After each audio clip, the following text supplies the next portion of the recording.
Hello friends, आपल्या सर्वांची आवडती मालिका लपंडाव या मालिकेच्या आजच्या सोमवार 23 मार्चच्या एपिसोडमध्ये तेच घडलंय जे पाहण्यासाठी आपले डोळे आसुसलेले होते. प्रेक्षक ज्या क्षणाची वाट पाहत होते ते घडलंय. शेवटी खरी तेजस्विनी कामत सगळ्यांसमोर आलीये आणि तेजस्विनी कामत आणि सखीची भेट झालीये, माय लेकीची भेट झालीये.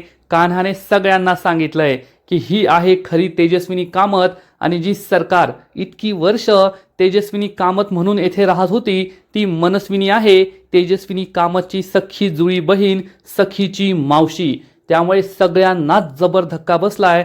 सरकारला कळून चुकलंय की या कान्हाने मला डबल क्रॉस केलंय.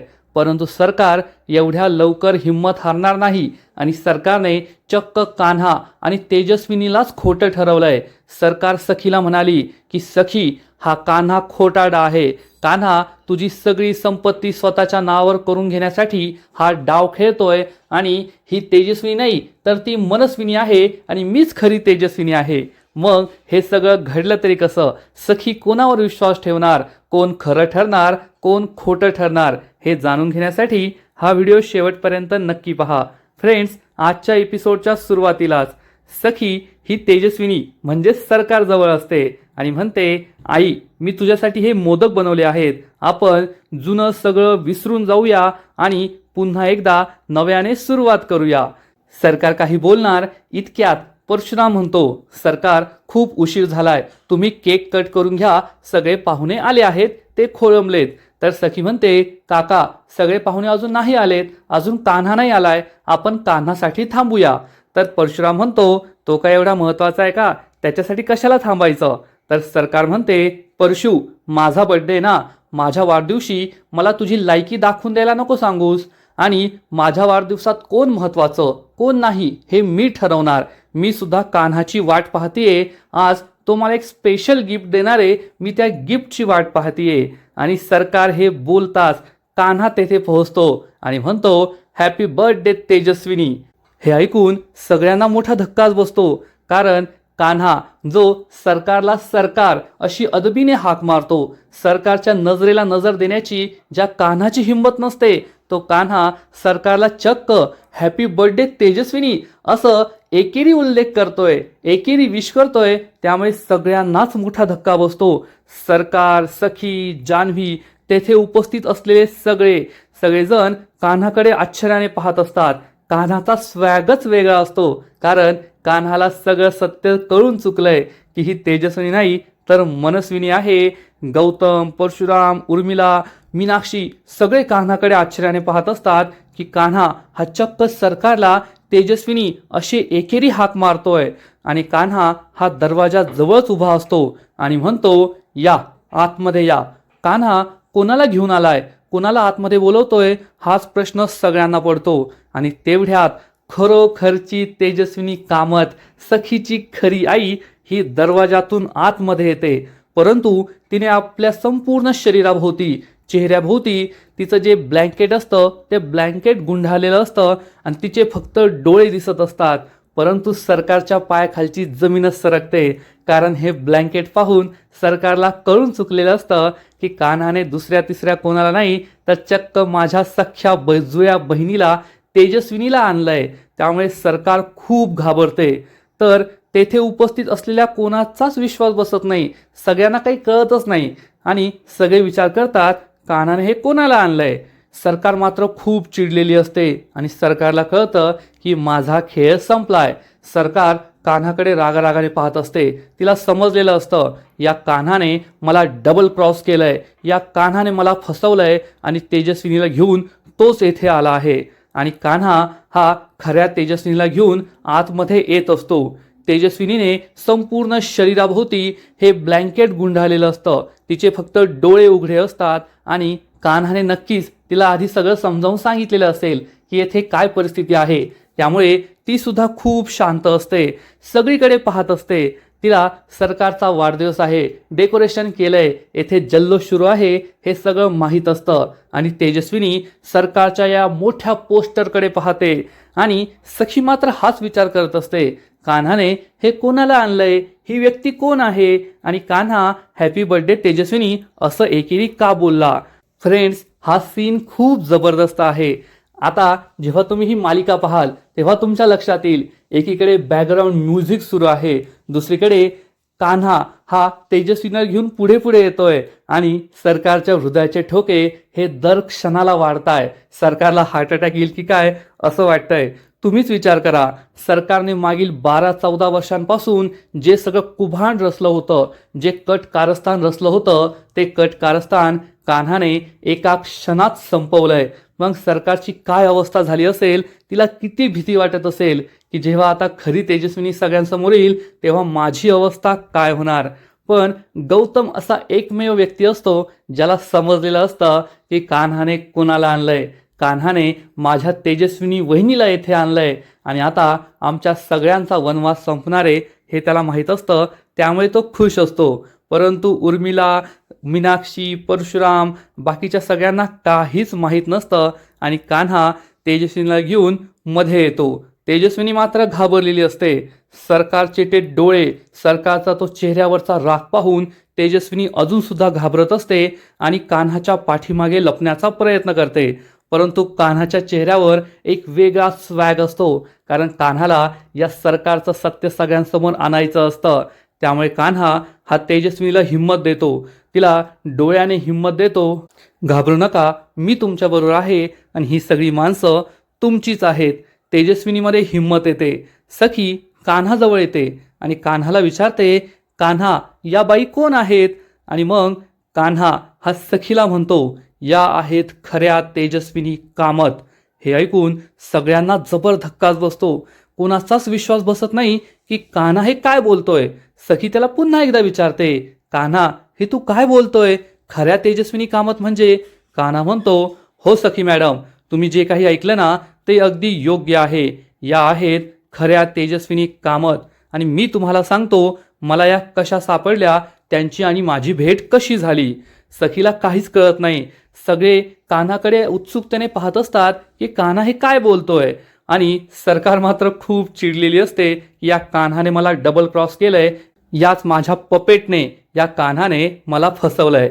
आणि मग कान्हा झालेली सगळी गोष्ट सगळ्यांना सांगतो. कान्हा जेव्हा सखीला घेऊन आपल्या रूममध्ये गेला होता, हॉस्पिटलमधून तो घरी पोहोचला, सखीला रूममध्ये आराम करायला सांगितला आणि मग कान्हा दुसऱ्या दिवशी सकाळी साईबाबांच्या मंदिरात जाण्यासाठी आपल्या घरातून बाहेर निघाला. तेव्हा त्याला सखीच्या गाडीमध्ये डिक्कीच्या मागे हा ब्लँकेटचा तुकडा, ज्याच्यावर गाय आणि वासराचं चिन्ह आहे, बॅच आहे, हा या डिक्कीमध्ये अडकलेला दिसला. कान्हाला संशय येतो की हा गाय आणि वासराचं बॅच असलेलं हे ब्लँकेट येथे कसं. कान्हा गाडीची डिक्की उघडतो तर त्याला चक्क या डिक्कीमध्ये संपूर्ण ब्लँकेट सापडतं आणि कान्हाला जबर धक्काच बसतो. हे ब्लँकेट येथे कसं, हे ब्लँकेट तर सरकारच्या कपाटात असायला हवं, हाच प्रश्न कान्हाला पडतो. आणि मग येथूनच सुरुवात होते. कान्हा सरकार आणि सगळ्या जमलेल्या लोकांना सांगतो, तेथे मला शंका आली की हे ब्लँकेट तर सरकारचं आहे, मग हे असं कसं झालं. कान्हा पुढे सांगतो, काल रात्री जेव्हा आउट हाऊसमध्ये आग लागली होती, सखी मॅडम तेथे गेल्या होत्या आणि तेथे गेल्यावर त्यांना श्वसनाचा त्रास झाला, त्या बेशुद्ध झाल्या. मग मी त्यांना हॉस्पिटलमध्ये घेऊन गेलो आणि मला हे सगळं आठवलं होतं आणि तेव्हा माझ्या लक्षात आलं की जर आपल्या डिक्कीमध्ये हे ब्लँकेट आहे, याचा अर्थ आपल्या डिक्कीमध्ये कुणीतरी व्यक्ती होती. म्हणूनच मी आपल्या बंगल्याच्या पार्किंगमध्ये जे CCTV कॅमेरा आहे, तो CCTV कॅमेऱ्याचं फुटेज चेक केलं. कान्हा हा सगळ्यांना सांगतो की तो आपल्या CCTV रूममध्ये आला आणि तेथे गेल्यावर त्याने पार्किंगचं CCTV फुटेज चेक केलं. तेव्हा त्याला दिसलं की जेव्हा सखी ही घरी आली होती, तिला आउट हाऊसमध्ये आग लागलेली दिसली, ती आउट हाऊसमध्ये गेली आणि त्यानंतर एक बाई जिच्या अंगावर हे ब्लँकेट होतं, ही बाई आउट हाऊसमधून बाहेर आली. तेथे एक गुंड आला. या गुंडाला घाबरून ही बाई आपल्या गाडीच्या डिक्कीमध्ये लपली होती आणि मग सखी ही बेशुद्ध झाल्यानंतर कान्हा तिला आपल्या गाडीत बसून हॉस्पिटलला घेऊन गेला. याचा अर्थ ही बाई सुद्धा आपल्याबरोबर हॉस्पिटलला आली असेल अशी शंका मला आली. आणि मग कान्हा हॉस्पिटलमध्ये जातो हे सगळं सत्य शोधण्यासाठी. कान्हा हॉस्पिटलमध्ये पोहोचतो आणि तेथे असलेल्या सगळ्या लोकांना विचारण्याचा प्रयत्न करतो. काल रात्री मी येथे आलो होतो तेव्हा तुम्हाला आमच्या गाडीच्या डिक्कीतून हे ब्लँकेट ओढलेली एखादी बाई दिसली का, जी गाडीच्या डिक्कीतून खाली उतरली होती? कान्हा सगळ्या नर्स, वॉर्डबॉय, तेथे असलेल्या पेशंटला विचारतो, पण कुणीसुद्धा हे पाहिलेलं नसतं. सगळे म्हणतात नाही नाही, आम्हाला काही माहीत नाही. आणि तेवढ्यात कान्हाची नजर जाते हॉस्पिटल बाहेर असलेल्या CCTV कॅमेऱ्याकडे. कान्हाला समजतं जसं आपल्या घराबाहेर CCTV कॅमेरा होता त्यात सगळं रेकॉर्ड झालं, तसं हॉस्पिटल बाहेरच्या CCTV कॅमेरासुद्धा सगळं रेकॉर्ड झालेलंच असेल. आणि मग कान्हा या हॉस्पिटलच्या CCTV रूममध्ये येतो. तेथे या माणसाला CCTV फुटेज दाखवायला सांगतो. आणि तेव्हा कान्हाला दिसतं की ही ब्लँकेट ओढलेली बाई आपल्या गाडीच्या डिक्कीतूनच खाली उतरली होती आणि त्यानंतर ती तेथून निघून गेली. पण ही बाई हॉस्पिटलमधून कोठे गेली असेल हे कान्हाला काही कळलेलं नसतं. आणि कान्हा पार्टीत असलेल्या सगळ्यांना सांगतो, मला हाच प्रश्न पडला होता की ही बाई तेथून कोठे गेली असेल, पण मला काहीच माहीत नव्हतं. मी निराश झालो. मला ती बाई कधीच सापडणार नाही असं मला वाटलं. आणि मग मी साईबाबांच्या मंदिरात गेलो. सखी मॅडम, तुम्हीच मला सांगितलं होतं की साईबाबांच्या मंदिरात जाऊन प्रसाद अर्पण करायला, साईबाबांची पूजा करायला. म्हणून मी साईबाबांच्या मंदिरात गेलो. कान्हा सांगतो की तो साईबाबांच्या मंदिरात पोहोचला तेव्हा तेथे सगळी माणसं साईबाबांच्या भंडाऱ्याचा प्रसाद घेत होते. कान्हा साईबाबांसमोर जातो. त्याच्या हातामध्ये तेजस्विनीची तीच ब्लँकेट असते. कान्हा साईबाबांसमोर हात जोडतो आणि तेजस्विनी सुद्धा या सगळ्या साई भक्तांजवळ त्यांच्याबरोबर बसलेली असते आणि साईबाबांचा भंडारा खात असते. कालच्या एपिसोडमध्ये आपण पाहिलं होतं की तेजस्विनी याच ठिकाणी आली होती. तिला खूप भूक लागली होती. तिने साईबाबांना प्रार्थनासुद्धा केली होती आणि आता ती तेथे जेवण करत बसलेली असते. आणि कान्हा हा साईबाबांसमोर हात जोडतो आणि म्हणतो, साईबाबा, तुमच्या चेहऱ्यावर जे हास्य आहे ना, तेच हास्य मला सखीच्या चेहऱ्यावर आणायचं आहे. मला सखीची आणि तिच्या खऱ्या आईची भेट घडवून द्यायची आहे. साईबाबा, आता तुम्हीच मला मार्ग दाखवा. या जगात सगळ्या अडचणींवर तुम्हीच मार्ग दाखवू शकतात. या जगात जे काही घडतं ते तुमच्या इच्छेनेच घडतं. आणि जर तुमची इच्छा असेल तर मला ती व्यक्ती नक्की सापडेल ज्या व्यक्तीने हे ब्लँकेट अंगावर घेतलं होतं. असं म्हणून कान्हा साईबाबांसमोर हात जोडतो आणि हे ब्लँकेट साईबाबांसमोर ठेवून देतो. तेवढ्यात गुरुजी कान्हाला म्हणतात, साहेब, सगळे लोक प्रसादाची वाट पाहताय. कान्हा म्हणतो ठीक आहे. आणि कान्हा हा सगळ्या तेथे बसलेल्या लोकांना, साई भक्तांना प्रसाद वाटण्याची सुरुवात करतो. आणि तेजस्विनी चक्क तेथेच जेवण करत असते. तिला खूप भूक लागलेली असते आणि ती जेवण करत असते. ती 3 नंबरच्या लाईनमध्ये बसलेली असते आणि कान्हा सगळ्यांना जेवण हा प्रसाद वाढत असतो. तेवढ्यात तेथे जोराचा वारा सुटतो आणि साईबाबाच हा चमत्कार करत असतात. त्यांचीच ही लीला असते. जोराचं वादळ सुटतं, त्यामुळे सगळेजण स्वतःच्या चेहऱ्याभोवती काहीतरी रुमाल आणि तेजस्विनी ही साडीचा पदर घेते, त्यामुळे तिचा चेहरा झाकला जातो. आणि मग साईबाबा एक चमत्कार करतात. साईबाबा हे इतकं मोठं वादळ आणतात की साईबाबांच्या जवळ जी ब्लँकेट असतं, कान्हाने ठेवलेलं ब्लँकेट असतं, हे ब्लँकेट चक्क हवेत उडतं आणि चक्क तेजस्विनीच्या अंगावरच जाऊन पडतं. तेजस्विनीच्या अंगावर हे ब्लँकेट आल्यामुळे ती पूर्णपणे कव्हर होते. तसंही तेजस्विनीने स्वतःच्या नाकापर्यंत साडीचा पदर घेतलेला असतो. परंतु साईबाबांनी ठरवलेलं असतं की आता तेजस्विनीचा वनवास संपवायचा, तिचं खरं रूप सगळ्यांसमोर आणवायचं, मायलेकीची भेट घडवून द्यायची. त्यामुळे हे जे ब्लँकेट तेजस्विनीच्या अंगावर येऊन पडलेलं असतं आणि जर हे ब्लँकेट येऊन पडलं नसतं तर कदाचित कान्हाने प्रसाद दिला असता, कान्हा तिथून पुढे निघून गेला असता. कारण तेजस्विनीने चेहऱ्यावर हा आपल्या साडीचा पदर घेतलेला असतो. परंतु हे ब्लँकेट जेव्हा तेजस्विनीच्या अंगावर येऊन पडतं तेव्हा कान्हा तेजस्विनीला प्रसाद द्यायला येतो आणि कान्हाला या ब्लँकेटवरचा गाय आणि वासराचा बॅच दिसतो. त्यामुळे कान्हाला मोठा धक्काच बसतो.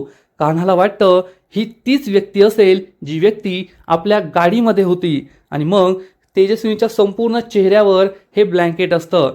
कान्हा चक्क हे ब्लँकेट तेजस्विनीच्या चेहऱ्यावरून काढतो आणि साईबाबांचीच ही लीला असते. आणि कान्हा तेजस्विनीचा चेहरा पाहतो, त्याच्या पायाखालची जमीनच सरकते. ज्या सरकारच्या बहिणीला आपण शोधत होतो ती सरकारची बहीण खरी तेजस्विनी कामत कान्हाच्या समोर असते, कान्हाला सापडलेली असते आणि कान्हा तिच्याकडे एकटक बघतच राहतो. फ्रेंड्स, हाच या मालिकेतला सगळ्यात मोठा ट्विस्ट आहे, ज्याची आपण इतक्या आतुरतेने वाट पाहत होतो आणि शेवटी ते घडलं. कान्हाने या खऱ्या तेजस्विनी कामतला आपल्या स्वतःच्या हक्काच्या घरी आणलेलं असतं, तिच्या स्वतःच्या घरी आणलेलं असतं, या मनस्विनीच्या सरकारच्या वाढदिवशी सगळ्यांसमोर हजर केलेलं असतं. हे सगळं ऐकून घरातील सगळ्यांच्या पायाखालची जमीनच सरकते. कान्हा म्हणतो, हो सखी मॅडम, या आहेत खऱ्या तेजस्विनी कामत. सरकारच्या पायाखालची जमीनच सरकते. उर्मिला एकच एक्सप्रेशन देत असते, काय काय काय. तिला एवढंच काम असतं या एपिसोडमध्ये. मीनाक्षी आणि घरातील सगळ्यांना सुद्धा जबर धक्काच बसतो आणि सखी कान्हाला विचारते, कान्हा हे तू काय बोलतोयस? खरी तेजस्विनी कामत? मला तर काही कळतच नाहीये. ही आहे ना माझी आई सरकार तेजस्विनी कामत. मग तू या बाईला खरी तेजस्विनी कामत का म्हणतोय? आणि गौतम मात्र खुश असतो. आज त्याच्या मनासारखं सगळं घडलेलं असतं. सरकारची तर बोलतीच बंद झालेली असते. काय बोलावं काय करावं तिला काहीच कळत नाही. ती फक्त कान्हाकडे रागारागाने पाहत असते. समोर जे घडतंय ते उघड्या डोळ्यांनी पाहण्याशिवाय तिच्याकडे कोणताच पर्याय राहिलेला नसतो. आणि मग सखी तेजस्विनी जवळ येते. तेजस्विनीने अजून सुद्धा स्वतःच्या डोक्याभोवती चेहऱ्याभोवती हे ब्लँकेट घेतलेलं असतं. आणि मग तो क्षण येतो जेव्हा सखीची तिच्या खऱ्या आईशी भेट होते. सखी तेजस्विनीच्या डोक्यावरील चेहऱ्यावरील हे ब्लँकेट बाजूला करते आणि खरी तेजस्विनी सगळ्यांसमोर येते. अगदी सरकारसारखी दिसणारी, सेम टू सेम, शेम टू शेम अशी तेजस्विनी ही सगळ्यांना दिसते आणि सगळ्यांना जबर धक्काच बसतो. गौतमच्या चेहऱ्यावर आनंद असतो, परंतु मीनाक्षी, त्याचबरोबर परशुराम, किरण, जान्हवी, दाभडे मावशी, तेथे जमलेले सगळे पत्रकार, कोणाचाच विश्वास बसत नाही की अगदी सरकारसारखी दिसणारी दुसरी सुद्धा एक बाई आहे. आणि सखीच्या तोंडून तर शब्दच फुटत नाही. आणि सरकार हे सगळं पाहत असते. सरकारला खूप राग येतो. या कान्हाने माझ्याशी डबल गेम केलाय. या कान्हाने मला फसवलंय आणि आता मला काहीतरी करावं लागेल. जर मी अशीच गप्प बसले ना तर सगळा डाव माझ्यावर उलटेल, सगळं काही संपेल. हे सगळं संपण्याआधी मला काहीतरी करावंच लागेल, काहीतरी खेळी खेळावीच लागेल असा विचार सरकार करत असते. आणि इकडे सखीला जबर धक्का बसलेला असतो. सखी कान्हाला विचारते, कान्हा या तर अगदी माझ्या आईसारख्या दिसतात, तेजस्विनी कामत सारख्या दिसतात, अगदी तोच चेहरा, सेम टू सेम. तर लगेच कान्हा म्हणतो, सखी मॅडम तुम्ही ज्यांना पाहिलेत ना या आहेत खऱ्या तेजस्विनी कामत. आणि तुम्ही ज्यांना आई म्हणताय ती आहे मनस्विनी. आणि ही गोष्ट ऐकून सखीला जबर धक्काच बसतो. सरकार खूप चिडते. घरातील कोणाचाच विश्वास बसत नाही.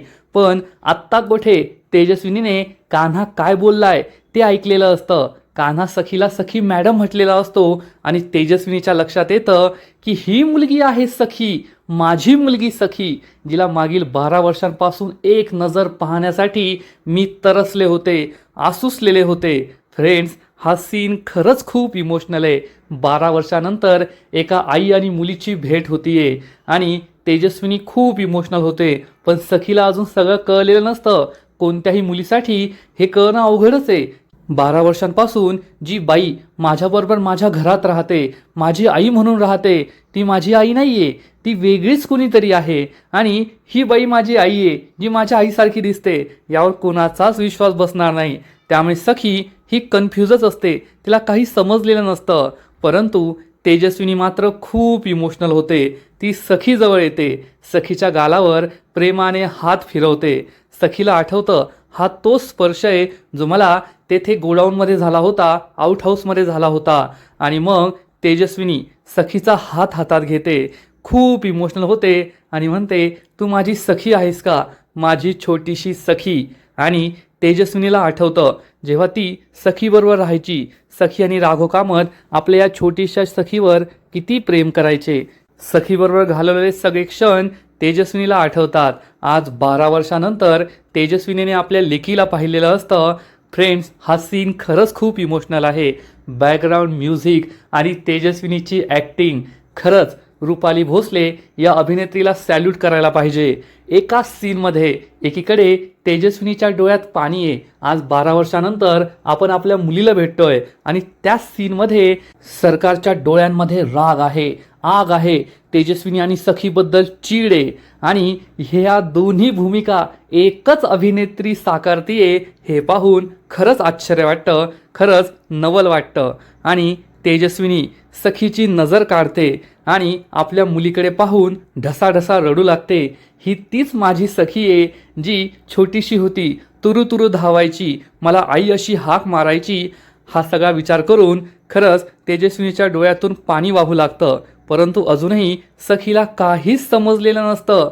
सखी ही तेजस्विनीकडे पाहतच राहते आणि तिला काही कळतच नाही. आणि सखी ही म्हणते, अरे तुम्ही तर एकदम माझ्या आईसारख्याच दिसतात, एकदम सरकारसारख्या, तेजस्विनीसारख्या.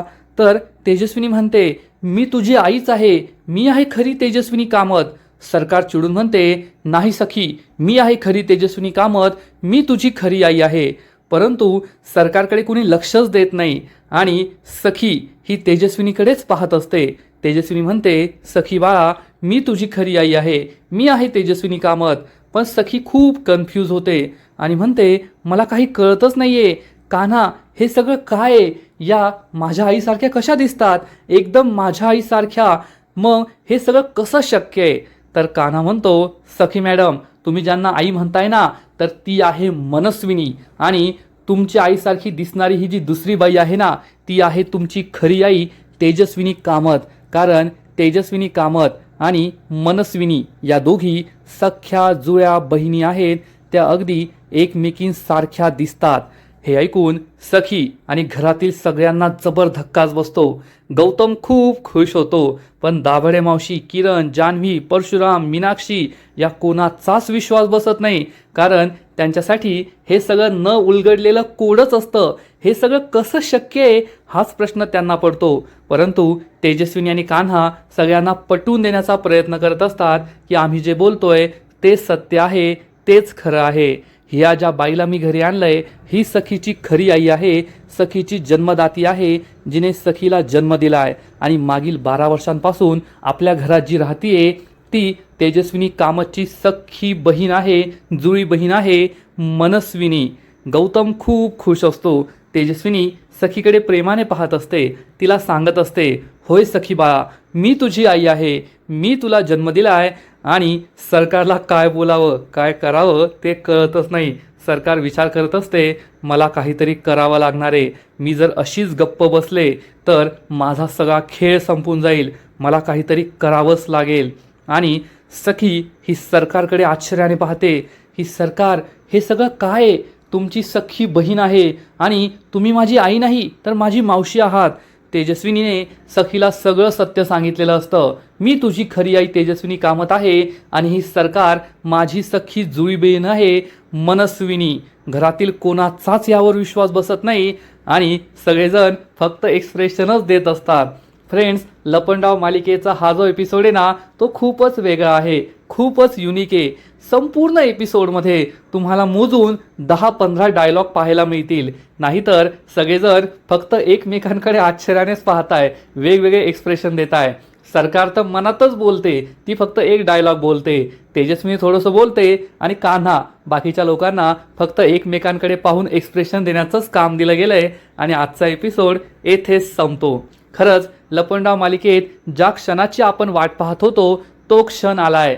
कान्हा याने तेजस्विनीला, खऱ्या तेजस्विनी कामतला सगळ्यांसमोर आणलंय. पण सरकारचा डाव इथे संपणार का? तर नाही. सरकार ही काही साधीसुधी नाहीये. सरकार सगळा गेम कान्हा आणि तेजस्विनीवर उलटवण्याचा प्रयत्न करतेय. मग हा गेम खरंच ती कान्हा आणि खऱ्या तेजस्विनीवर उलटू शकेल का, हे पाहणं खूप इंटरेस्टिंग असणार आहे. मग नेमकं घडणार तरी काय? तर फ्रेंड्स, पुढील एपिसोडमध्ये आपण पाहू की सरकार ही सखीला म्हणेल, सखी, हा सगळा या कान्हाचा आणि या मनस्विनीचा डाव आहे.